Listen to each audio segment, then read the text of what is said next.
Fala, meus amigos, tudo bem? Sejam bem-vindos ao 12 em Campo desta sexta-feira, dia 2 de dezembro, último mês do ano. Vamos falar aqui sobre o que está acontecendo no Timão, quais as últimas informações sobre o Corinthians que se prepara aí para uma temporada difícil em 2023. Hoje a gente vai conversar aqui com vocês sobre a premiação. O Corinthians recebeu uma boa grana na temporada de 2022 nas competições que disputou. Tá? Vamos falar também sobre a possibilidade, verdade ou não, Dudu e Kahneman. Dudu, atacante do Palmeiras, Kahneman, zagueiro do Grêmio, jogadores que podem vir para o Corinthians. É especulação ou tem alguma realidade nisso? A gente vai falar também com vocês aqui sobre a intenção da diretoria do Corinthians em contratar jogadores pontualmente, mas que sejam jovens e que tenham valores mais baratos no mercado. Tá? E para a gente finalizar, vamos falar do Gil. O Gil que pode estar de saída para o futebol dos Estados Unidos. Vou contar tudo para vocês aqui. Antes vou pedir para que você deixe seu like, se inscreva aqui no canal, comente aqui embaixo sobre esses assuntos, qual é a sua opinião, o que você acha, e depois da vinheta eu conto tudo para vocês.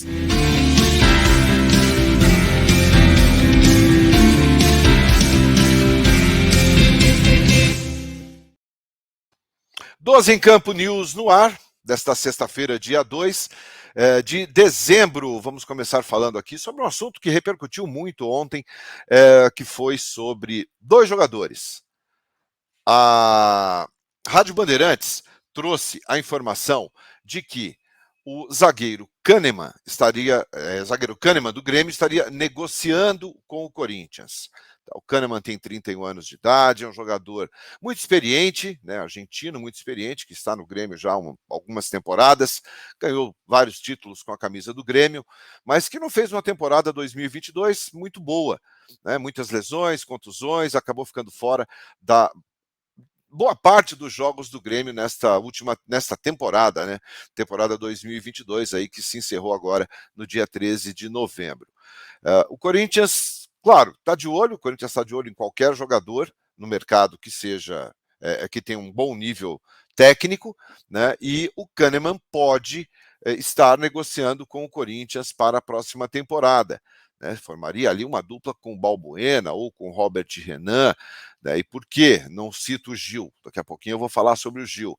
Então, o que pode pegar nessa situação, nessa negociação, é o salário. O Kahneman tem um salário alto. O Kahneman recebe no Grêmio um bom salário e ele só assinaria com outro time, né? Ele tem contrato até o final agora desta temporada, até 31 de dezembro, mas o Kahneman está pedindo aí na faixa de 800 mil a 1 milhão de reais por mês.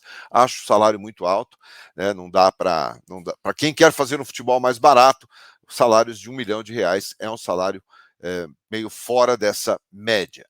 Tá? Então, a Rádio Bandeirantes trouxe essa informação de que o Kahneman pode estar negociando com o Corinthians. Né? O Corinthians ainda não se pronunciou oficialmente sobre isso. Outro jogador que ontem foi muito falado, comentado, rede social, nos canais do YouTube, em relação ao atacante Dudu do Palmeiras. Eu acho que é mais uma grande, um grande barulho. Não acredito nessa questão, não que ele não possa vir para o Corinthians. O Dudu tem uma história já com o Corinthians que é meio negativa, né? Final de 2015, 2016, ali início de 2016, o Dudu estava tudo certo para chegar no Corinthians, né? Para poder atuar pelo Corinthians. O André Sanches pagou a passagem, deu toda a infraestrutura para ele desembarcou no aeroporto e acabou assinando com o Palmeiras. Isso pegou muito mal para o Dudu, né, que virou um ídolo do Palmeiras, virou um dos grandes jogadores aí desse passado recente do nosso rival. Dudu recebe mais ou menos 2 milhões e meio, 2 milhões e 700 mil por mês. Se eu falei há pouco que o Kahneman é alto o valor de 1 milhão de reais por mês, quem dirá o Dudu. E eu também não acredito muito. O Dudu tem contrato com o Palmeiras até o final de 2023, ainda não negociou, ainda não renovou, tem lá algumas questões que está discutindo com a direção do clube, mas eu acho que essa história do Dudu é muito mais para que o jogador renove o contrato com o Palmeiras, para que se force uma renovação, do que propriamente uma realidade. Eu, pessoalmente, não acredito nesta possibilidade, mas aqui o nosso papel é repercutir o assunto e eu quero saber a opinião de vocês. Bom, quando eu falei do Kahneman, né? Porque eu não tinha citado o Gil, porque o Gil pode estar de saída para o futebol dos Estados Unidos, né? Para disputar ali disputar as competições da Major Soccer League. Tá? O Gil está de férias, e se eu não estou enganado, ele está em Nova York. O Gil tem sondagens, né, de clubes dos Estados Unidos e pode, sim, encerrar a sua carreira jogando lá no futebol na terra do tio Sam, né? Então o Gil já fez a parte dele, o Gil ganhou tantos títulos pelo Corinthians. Eu acho que até não fez uma temporada das mais brilhantes, mas também não foi, sem dúvida nenhuma, nenhum dos piores jogadores nessa temporada. Eu acho que o Gil fez o dele, tem que ter todo o respeito do torcedor. Sempre foi um cara que jogou de forma séria, de forma correta, sempre foi um cara que teve uma entrega muito grande. Então o Gil pode estar negociando com uma equipe dos Estados Unidos para a próxima temporada. A gente vai ter que aguardar aí mais alguns dias o desfecho dessa história. Tá? Então o Gil também é mais um jogador que pode deixar o clube na próxima temporada. Bom, o Corinthians quer para 2023 uma equipe jovem e uma equipe que não custe muito. Né? Por quê? Porque o Corinthians quer enxugar um pouco a questão do seu orçamento. A gente percebe muito claramente isso com relação à contratação do treinador. Né? A comissão do Vitor Pereira recebia algo em torno de 2 milhões, 2 milhões e meio por mês, e o Lázaro não ganhará isso. Então o Corinthians economiza nessa questão. É o último ano de mandato do Duílio Monteiro Alves em 2023. Ainda tentam aí uma forma de prorrogar esse contrato por mais um ano, mas isso aí depende do conselho, enfim, é um assunto ainda que vai dar pano para manga. Mas o fato é que o Duílio tem mandato no Corinthians até o final de 2023. O Duílio ainda, como presidente do Corinthians, não conquistou nenhum título. Isso não acontece há 35 anos, hein? Há 35 anos que um presidente não entrega o seu mandato sem conquistar títulos. O Duílio tem que vencer pelo menos uma competição esse ano para não fazer parte dessa estatística ruim. Né? Então, ele deve estar muito preocupado com isso, porque o que marca a gestão de um presidente são boas contratações, boa gestão do clube e, sobretudo, títulos para o torcedor. Né? O clube vive de títulos, o Corinthians não vive só de uma história.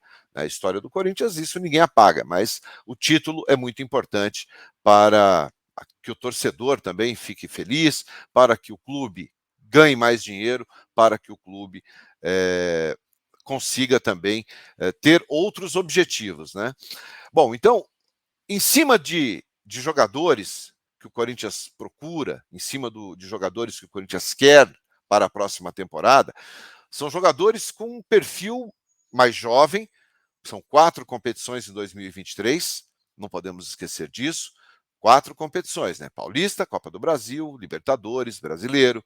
Então, o Corinthians tem um bom elenco um bom time, não um bom elenco, perdão, um bom time. O elenco eu não acho que é bom, mas o time, né, é um time bom, com jogadores que têm qualidade, né? E a gente não precisa falar aqui de Gil, de Cássio, de Renato Augusto, enfim, tecnicamente são jogadores muito bons. Agora, são jogadores que não conseguem mais ter uma sequência. Então é muito importante que se tenha jogadores no time e no elenco que consigam, pelo menos, jogar umas 5, 6, 7 partidas seguidas. Né? A gente não pode mais ter rodízios, a gente não pode mais ter que jogar um jogo e preservar para o outro. Temos que voltar a ser aquele Corinthians que a gente sabia quem era o time de 1 a 11. Então, a intenção do Duílio, da direção do Corinthians, é dentro do mercado, contratar jogadores, como trouxe o Matheus Vidu, que é um jogador relativamente barato e é jovem, né, 23 anos de idade. O Romero está com 30, mas o Corinthians não vai ter nenhum custo extra com o Romero, a não ser os seus salários, né, que também não será um salário absurdamente alto, né, se fala em 350 mil reais por mês. Enfim, mas a intenção é contratar jogadores que estejam nessa faixa etária, 23, 24, 25 anos de idade, para que o Corinthians possa ter um elenco que tenha sequência na temporada. Então, bons e baratos. Você acha que é possível? Comenta aqui. Bom, em cima disso, para a gente finalizar o vídeo de hoje, vamos falar sobre quanto o Corinthians faturou em 2022. Quer dizer, aí alguém pode falar assim, mas Ivan, você está colocando aqui que o Corinthians recebeu mais de 100 milhões em prêmios? Recebeu 110 milhões em prêmios na temporada de 2022 pelas competições que disputou. Vou até olhar aqui os números. Na Copa do Brasil, o Corinthians recebeu 41 milhões e 800 mil reais, tá? Pelo vice-campeonato. Isso passando todas as fases, né? Chegando à final, o Corinthians colocou no bolso quase 42 milhões de reais. No Campeonato Brasileiro, ficou na quarta colocação e com isso embolsou 38 milhões e 200 mil reais. Campeonato Paulista, um pouquinho menos de 1 milhão, deu 755 mil reais. E na Libertadores, que é a única competição que paga em dólar, né? Foram 5 milhões e meio de dólares que o Corinthians recebeu. Isso dá quase 30 milhões de reais. Então, o Corinthians coloca nos seus cofres 110 milhões, né, em prêmios para a próxima temporada. Ivan, mas esse dinheiro dá para comprar o Yuri Alberto. Mas esse dinheiro não entra limpinho para poder contratar jogador, né? São várias despesas, enfim, o clube tem lá os seus compromissos, precisa pagar dívidas que continuam altas, apesar do clube estar fechando mais uma temporada no azul, né? Isso o Duílio tem feito de forma realmente muito positiva. O clube não aumentou a sua dívida, conseguiu ali pelo menos estabilizar e fecha mais um ano, né? Porque desde quando o Duílio assumiu, o clube vem fechando as suas temporadas sempre no azul. Então isso é importante, mas são 110 milhões de reais que o Corinthians arrecada na temporada 2022. Minha gente, hoje, às 9 horas da noite, aqui no 12 em Campo, eu vou trazer o Samir Carvalho, do Café do Setorista, tá? E o Capitão Corintiano. A gente vai fazer uma live bem legal aqui hoje. Vamos falar sobre possibilidades, sobre contratações. Quero ouvir a opinião de vocês, quero a participação de todos vocês na live de hoje, às 9 horas. Repito, não percam. Samir Carvalho, Café do Setorista, meu amigo, e também meu querido amigo Capitão Corintiano, que todas as sextas está comigo aqui. Tá bom? Deixa seu like, por gentileza. Se inscreva aqui no canal, compartilhe, avise os amigos e eu espero vocês às 9 horas da noite. Não esqueça, rapaziada, aquele joinha. Valeu? Muito obrigado, até mais tarde. Tchau, tchau.